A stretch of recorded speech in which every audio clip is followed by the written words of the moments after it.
Commissioner Johnson, I understand that the DNR rule is going to allow living boards, and that's at all. That's another issue. Stakeholders concerned. Couple at this point. So in this moratorium, as findings of fact, of course, I ran us through that we're planning under the Growth Management Act, that we have a comprehensive plan, 1998, was updated in 2004. That part of that comprehensive plan is the Shoreline Management Act, found at RCW 90.58, and that statute is implemented to our Jefferson County Code, section 18.25, that mooring buoys are currently regulated by our code, and that the state legislature did add a new section to the Shoreline Management Act, recognizing that counties have moratoria authority as an important aspect of complying with environmental stewardship and protection requirements while implementing the act. That is right as a legislative finding. Last sentence, environmental stewardship and protection requirements.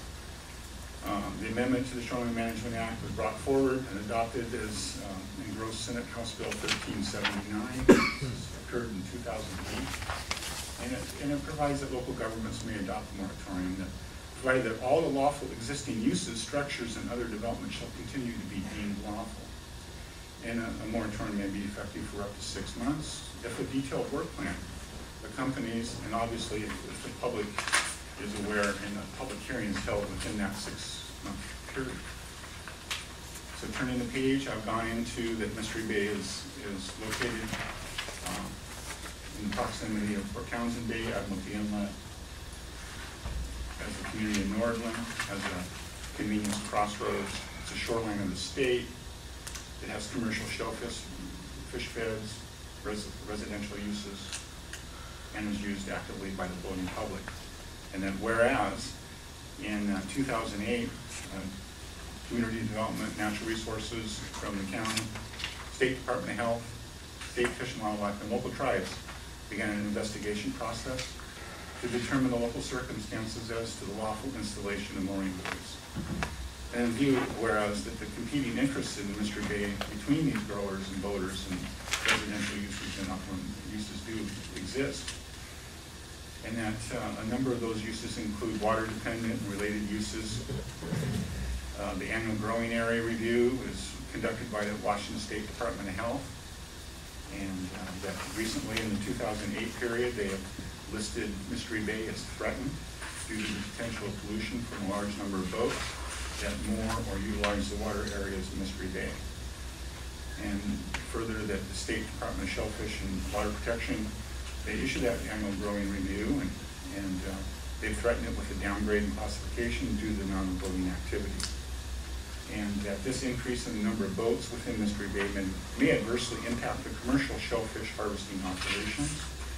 And that State Health has informed Jefferson County that under the National Shellfish Sanitation Program, parts of the approved classification of Mystery Bay may now meet the definition of a marina. Therefore, and whereas continuing, if it is defined as a marina, it cannot be approved under the DOH commercial shellfish classification system. So again, the stakeholder group's looking at maybe inner bay, outer bay, maybe it's just 10 for the entire.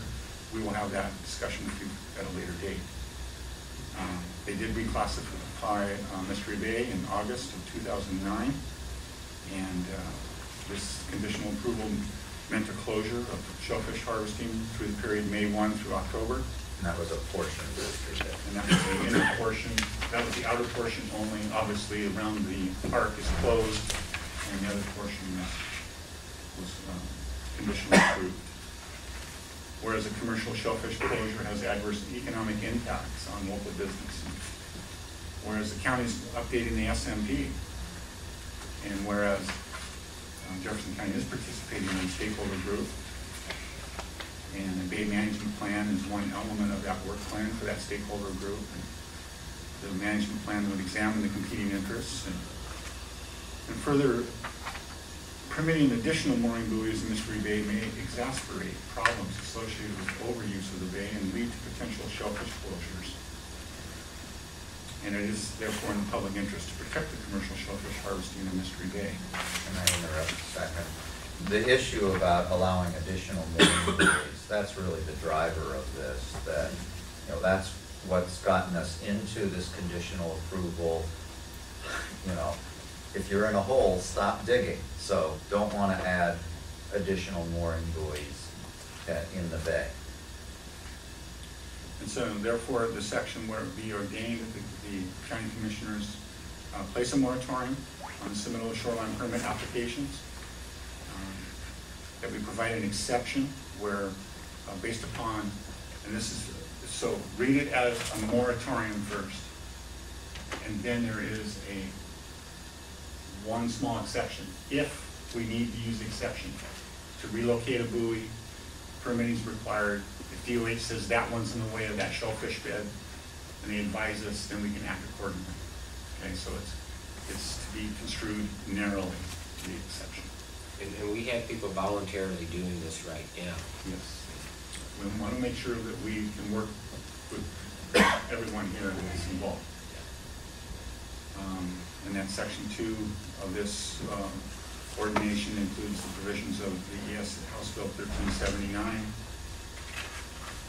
and going to severability, and that the work plan is incorporated as attached on the page, and that would be effective today on your action, as the department is requesting the board to take action today.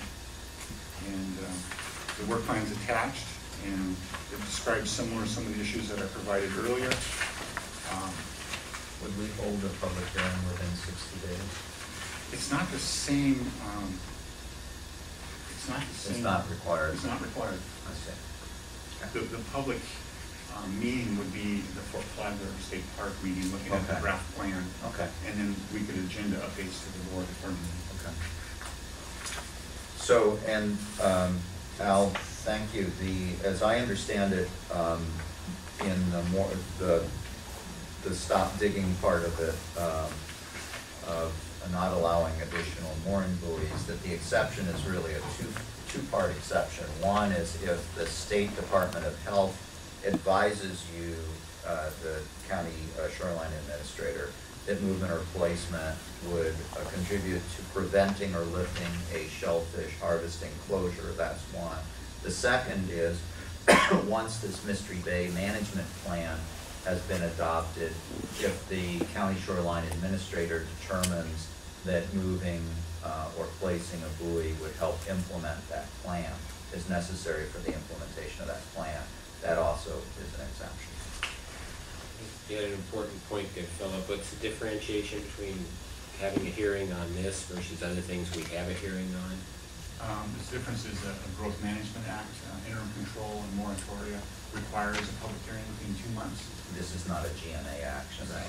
This is an SMA action. SMA It's action. under the Shoreline Management Act. And under ESHB 1379, did not call out a provision for that public hearing. Thank you.